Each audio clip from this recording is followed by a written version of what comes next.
한국직업방송과 연합뉴스TV가 함께 만드는 취업 전문 뉴스 투데이 고용플러스입니다. 네, 서울이나 대도시에는 이제 관광객이 아니라 한국에 살며 일하는 외국인들을 보는 게 그리 어려운 일이 아닙니다. 그 숫자가 지금 100만 명에 육박하고 있는데 내년부터는 15세 이상 생산 가능 인구 감소가 시작될 전망이라서 그 수가 더 늘어날 것으로 예상됩니다. 김종수 기자입니다. 한 시중은행의 외환 마케팅 부서입니다.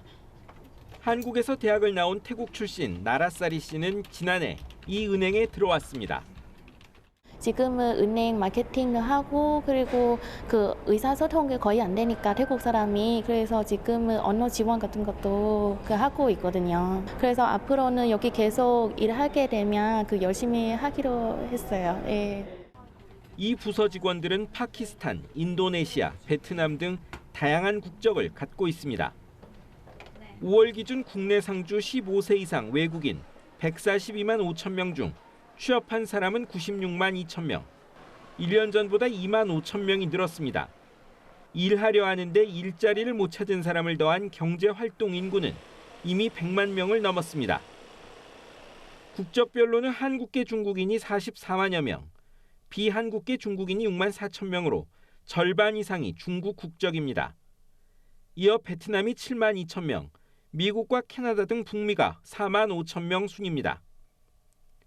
중국 국적자 다수나 동남아 출신들이 음식점이나 건설 및 생산 현장 등 단순 서비스나 노무에 종사하는 경우가 많은 것이 현실인데 실제 취업자 중 이런 업무에 종사할 수 있는 비전문 취업 비자나 방문 취업 비자로 일하는 사람이 절반 이상이고 전문 인력 비자나 가장 조건이 까다로운 영주 비자를 가진 사람은 아직 14%에 그칩니다. 하지만 저출산 고령화의 심화로 우리나라는 내년부터 생산 가능 인구 감소 시대에 접어듭니다. 단순 노무 인력을 넘어 전문 인력까지 우리 속에 함께 살고 일하는 외국인은 늘어날 수밖에 없을 전망입니다. 연합뉴스TV 김종수입니다. 철도 노조 파업이 지난 2013년에 역대 최장기 기록을 갈아치웠습니다. 벌써 300억 원대 손실이 발생한 것으로 알려졌는데 코레일 노사는 절대 한 발도 물러설 수 없다며 장기전에 돌입했습니다. 김종성 기자입니다. 지난달 27일 시작된 철도 노조 파업. 결국 2013년 12월 9일부터 31일까지 23일간의 기존 기록을 깼습니다. 이전 파업보다 운행률이 6%가량 높고 KTX의 경우 100% 운행을 하고 있지만 언제까지 유지할 수 있을지는 의문입니다. 발등에 불이 떨어진 코레일은 경영 계획까지 변경했습니다. 원래 상반기에 딱 한 번 채용을 하기로 했지만 인력난이 심해지자 비정규직 인력 3,000명, 여기에 정규직 인력 500명을 더 뽑기로 했습니다. 대체 인력의 숙련도가 향상됨에 따라 열차 운행도 더욱 안정화 국면에 접어들 것으로 판단하고 있습니다. 돌아오지 않은 직원에 대해서는 복귀 의사가 없는 것으로 간주하고 그에 상응하는 조치를. 코레일은 감축 운행에 따른 운임 손실과 대체 인력 임금으로 하루 평균 14억 원, 총 315억 원의 손실이 발생했다고 주장합니다. 철도 노조는 대화 자체를 거부하는 사측이 파업 장기화에 책임을 져야 한다고 목소리를 높였습니다. 납득할 수 없고요. 불법을 저지른 주체가 노동조합이 아니기 때문에 우리는 당당하게 원래 계획대로. 특히 사측이 대학생들에게 출석 인정을 대가로 대체 근로자를 모집한 것은 김영란법 위반이라며 목소리를 높였습니다. 한편 정부는 말레이시아 고속철 수주 지원을 위해 출장에 나섰던 최종호 국토부 2차관을 귀국과 동시에 코레일 서울본부로 급파해 다음 주 철도 파업 5주차 대응 방안 수립에 나섰습니다. 연합뉴스TV 김종성입니다. 코레일이 20일 자정까지 업무에 복귀하라는 지시를 따르지 않은 파업 참가 직원들에 대한 징계 절차를 시작했습니다. 차경수 코레일 대변인은 총 10차례에 걸쳐 업무 복귀 지시를 했는데도 돌아오지 않은 직원들은 복귀 의사가 없는 것이라며 이같이 밝혔습니다. 현재 파업을 벌이고 있는 철도 노조원은 7,300여 명으로 파업 참가율은 40%입니다. 코레일 측은 이들 노조원에게 경중도에 따라 정직이나 파면 등 중징계를 내리고 손해배상 청구 등 원칙대로 대응하겠다고 설명했습니다. 21일은 경찰의 날입니다. 경사스런 날이 돼야 하지만 올해는 숨진 김창호 경감을 추모하며 차분한 분위기입니다. 최근 5년간 순직한 경찰관이 70명이 넘는다고 하는데요. 더는 안타까운 소식이 없기를 바랄 뿐입니다. 박현우 기자입니다. 지난 8월 20대 경찰관이 안타까운 죽음을 맞았습니다. 서울 용산경찰서 소속 26살 진모 경장은 음주 단속된 차량을 현장에 방치할 수 없어 직접 몰다 사고를 냈고 결국 숨졌습니다. 밤샘 근무를 해 피곤한 상태였지만 혈세를 아끼려고 운전대를 직접 잡을 수밖에 없었던 사연이 알려져 많은 이들을 안타깝게 했습니다. 작년 경찰의 날에 들려온 비보도 국민을 슬프게 했습니다.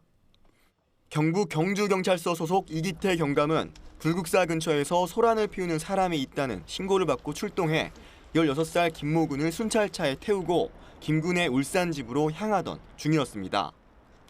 하지만 김 군의 요청으로 차를 세우고 잠시 쉬는 사이 정신지체장의 2급 김 군이 순찰차에서 내려 벼란간 선로로 뛰어들어 누운 겁니다. 김 군을 구하려던 이 경감은 접근하던 화물열차를 피하지 못해 결국 숨졌습니다. 또 며칠 전 사제 총기에 맞아 숨진 김창호 경감까지. 경찰청에 따르면 한 달 평균 1.3명꼴로 경찰관들이 순직하고 있는 것으로 나타났습니다.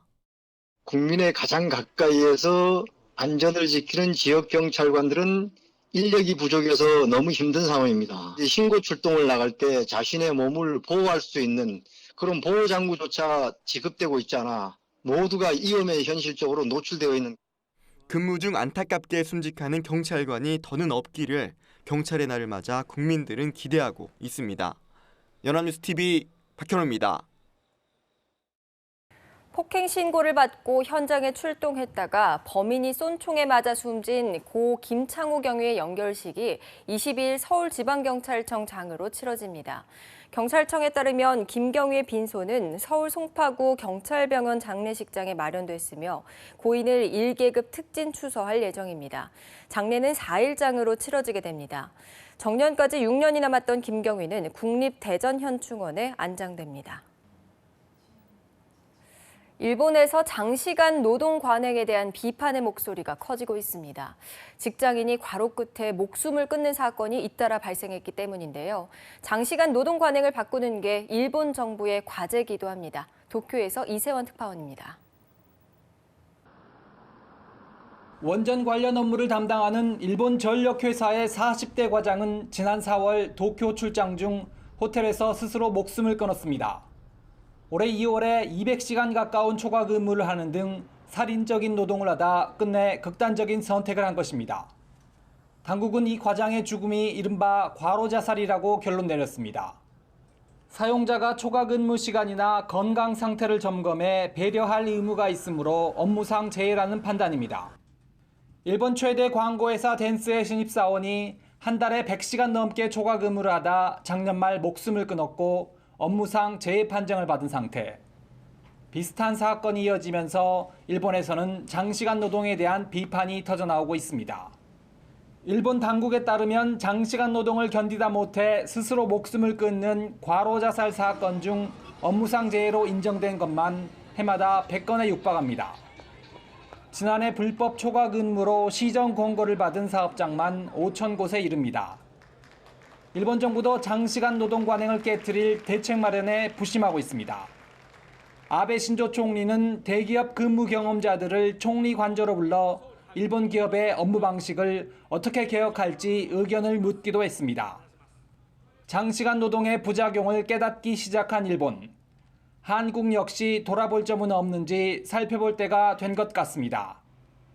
도쿄에서 연합뉴스 이세원입니다. 충남 아산경찰서는 직장 후배를 협박해 거액을 뜯어낸 혐의로 22살 A씨를 구속했습니다. A씨는 2014년 3월부터 올해 6월까지 같은 고향 출신이면서 기숙사를 함께 쓰는 직장 후배 B씨에게 자신이 조직폭력배 출신이라고 겁준 뒤 온갖 트집을 잡아 괴롭히며 4,100만 원을 뜯어낸 혐의를 받고 있습니다. 참다 못한 B씨는 군에 입대하려 했으나 A씨의 방해로 실패하자 더는 노예로 이대로 살 수 없다는 유서를 남기고 3차례나 스스로 목숨을 끊으려 했다고 경찰은 설명했습니다. 힘없는 지적장애인의 노동력을 착취하고 폭행을 가하는 인권유린 사건이 잇따라 발생해서 사회 문제가 되고 있습니다. 가해자들 대부분은 지능 수준이 낮고 의사소통이 원활하지 않은 피해자들의 약점을 악용했습니다. 김형우 기자입니다. 지난 18일 충북 충주에 사는 50대 남성은 무려 13년 동안 제대로 된 임금도 받지 못한 채 중노동에 시달려야만 했습니다. 2004년부터 최근까지 그가 일을 시킨 마을 이장으로부터 받은 임금은 2,700여만 원에 불과했습니다. 1년에 100만 원에서 250만 원 정도의 저임금만 받으며 노예에 가까운 생활에 시달렸던 셈입니다. 이런 일이 가능했던 건 그가 이름도 쓰지 못하고 간단한 셈도 못하는 지적장애인이었기 때문입니다. 브로콜리 심고 이제 브로콜리 따내고 나서 이제 토마토 심고 그랬지. 한 일이면 그냥 되는 거지. 전국적으로 지적장애인을 대상으로 한 노동력 착취 사건이 끊이지 않고 있습니다. 지난 18일 전북 김제에서는 70대 지적장애인 할머니가 13년간 식당에서 노동 착취를 당한 사실이 드러났고, 지난 7월 청주에서는 한 60대 부부가 가족이 있는 지적장애인 남성을 데려다 19년간 반강근 상태에서 무임금 강제 노역을 시켜 국민적 공분을 사기도 했습니다. 가해자 대부분은 그저 지적장애인들에게 도움을 주려 했을 뿐이라고 변명합니다. 이런 변명이 받아들여진 것인지 가해자들은 솜방망이 처벌에 그치고 있습니다. 이제 뭐 사건 터지고 수사 개시되고 해서 이제 사건화가 된다고 한데 삶이 그렇게 달라지지 않으면 다시 또 똑같은 일을 또 반복해서 겪게 되시거든요. 전문가들은 또 장애인 전수조사를 문제가 터졌을 때만 보여주기식으로 할 게 아니라 정례화해야 한다고 입을 모았습니다. 연합뉴스 김영우입니다. 정부가 지연율이 높은 항공사들에게 비행 스케줄을 조정하고 예비 항공기를 늘려서 승객들의 불편을 줄이도록 지도하기로 했습니다. 국토교통부에 따르면 8월 기준 국내선에서 지연율이 가장 높은 항공사는 21.9%를 기록한 진에어, 국제선은 7%로 나타난 이스타 항공으로 파악됐습니다. 국토부는 지연율이 증가 추세이고 특히 제주공항의 지연율이 20%를 넘길 정도로 심각하다며 혼잡 노선을 운행하는 항공사를 중심으로 비행 스케줄을 현실화하겠다고 설명했습니다. 아울러 항공기가 연쇄 지연 운항할 경우 항공사별 추가 투입이 가능한 예비기를 확보하도록 할 방침입니다.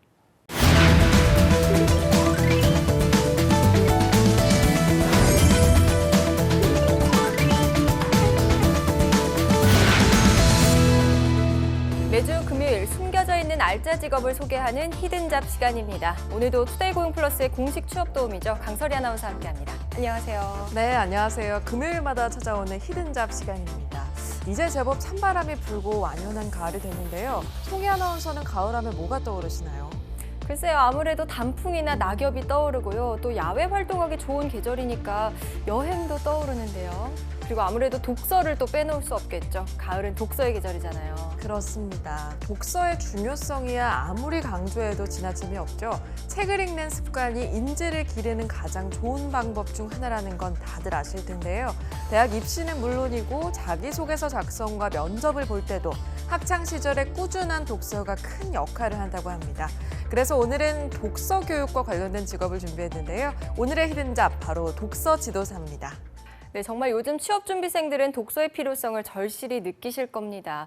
자기소개서를 쓰고 면접을 봐야 하니까요. 기본 소양은 물론이고 또 창의적인 발상도 필요하잖아요.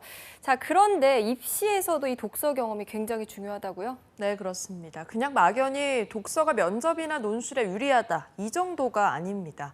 입학 전형 중에 학생부 종합 전형이라는 게 있는데요. 학생부는 단순히 성적만이 아니라 자율활동이나 창의적인 체험활동, 진로개발 활동 등 다양하게 기록하게 돼 있습니다. 이 항목에 독서 활동도 있어서요. 학생들의 독서 활동 상황을 기록해야 하는데요. 대부분의 학교에서는 학생들이 스스로 제출한 독후 활동 보고서를 토대로 교사가 요약하고 정리해서 내용을 적는다고 합니다.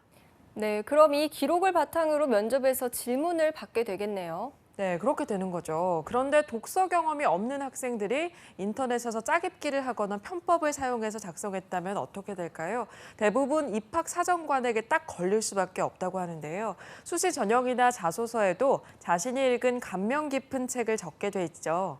논술 시험의 비중이 점점 더 높아지고 있기 때문에 어떻게 보면 독서는 이제 대학 입시에서 가장 중요한 항목 중 하나로 자리 잡고 있다고 해도 과언이 아닌 거죠. 네, 입시에서 이렇게 중요한 위치를 차지하고 있다 보니까 곳곳에서 또 독서 관련 학원까지 우후죽순 생겨나고 있는 것 같습니다. 약간은 씁쓸하기도 한데요. 현실이 이렇다면 그래도 당연히 독서 지도사가 할 수 있는 일이 많아지겠어요? 네, 근데 사실 독서 지도사 자체가 아주 전문적인 직업은 아닙니다. 민간 업체에서 소정의 교육을 받고 시험을 보고 자격 시험을 통과하게 되면 보통 2급 독서 지도사가 될 수 있는데요. 교육 과정에는 기본적으로 문학, 글쓰기, 문헌 정보학 기초 등이 포함되어 있고요. 자격증을 따는데 학력 제한은 없지만 아무래도 이 교육기관에 취업을 하기 위해서는 학사 이상의 학력은 필요하다고 합니다. 그리고 보통 2급으로 1년 동안 활동을 하게 되면 1급 자격증 취득 기회가 주어진다고 합니다. 네, 확실히 진입 장벽은 조금 낮아 보이는데요. 자격증을 취득하면 어떤 곳에서 일하게 되는 건가요? 네, 이 독서 지도사를 추천해드리는 이유 중 하나가 취업 기회가 매우 다양하기 때문입니다. 먼저 방과 후 학교 독서교실에서 특별활동 교사로 할 수 있고요.